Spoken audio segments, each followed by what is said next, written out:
السلام علیکم۔ غازی وائس کے ساتھ آپ کے سامنے آج ڈرامہ سیریل چپکے چپکے کی 29ویں قسط کے ریویو کے ساتھ حاضر ہوں۔ دوستو، گزشتہ قسط میں مشی گھر چھوڑ کے چلی جاتی ہے اور 29ویں قسط میں بتاتے ہیں کہ سب مشی کو ہر جگہ ڈھونڈ رہے ہوتے ہیں۔ بڑے ابا کمرے میں بیٹھ کے ہادی کو ڈانٹ رہے ہوتے ہیں اور مینو فاضی کو کہتی ہے کہ میں نے تمہارے ساتھ نہیں جانا۔ ابا جی ہادی کو کہتے ہیں کہ 36 گھنٹے کے اندر مشی کو لے کر ادھر آ جاؤ تو میں تمہارا نکاح مشی کے ساتھ کرا دوں گا، اور اگر 12 بجے تک مشی نہ آئی تو چپ کر کے میری نواسی کے ساتھ گھوڑے پر چڑھ جانا۔ دوستو، ڈرامے میں تھوڑا ہیومر کا عنصر بھی رکھا گیا ہے۔ بڑے ابا سنہری ازدواجی زندگی کے اصول پڑھ رہے ہوتے ہیں۔ دوسری طرف مینو ابا اور بیبے کو کہتی ہے کہ میں نے فاضی کے ساتھ نہیں جانا، وہاں جاتی ہوں تو وہ کہتے ہیں اپنے گھر جاؤ، یہاں آتی ہوں تو آپ کہتے ہیں اپنے گھر جاؤ۔ مینو کے ابا پریشان ہو کر فاضی کو کہتے ہیں کہ میں اپنی بیٹی کو اس حال میں نہیں دیکھ سکتا، مجھے حق مہر نہیں چاہیے۔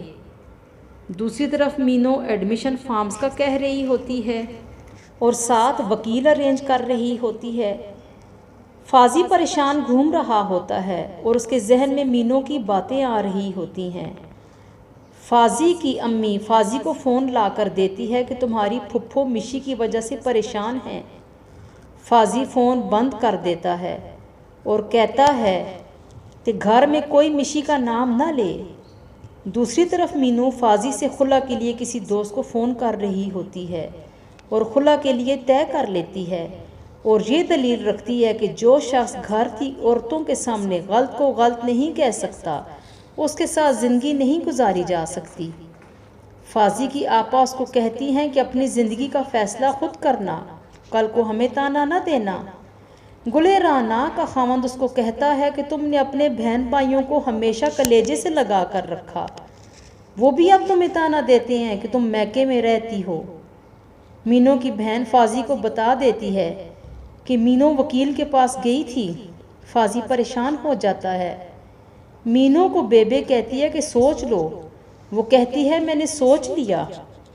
بڑے ابا مینو کو کہتے ہیں کہ تم گئی نہیں ابھی تک اپنے گھر، تو مینو جواب دیتی ہے کہ اب یہی میرا گھر ہے۔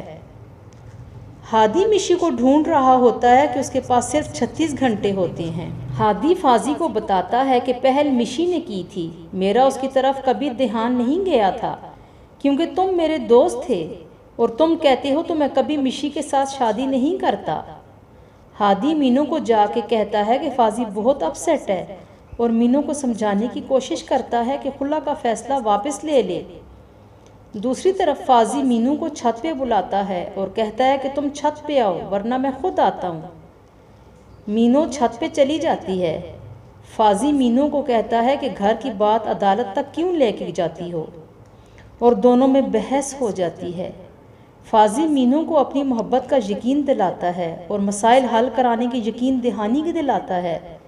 مینو کہتی ہے کہ میں فیصلہ کر چکی ہوں، اور اسی سین پہ ڈرامے کا اختتام ہو جاتا ہے۔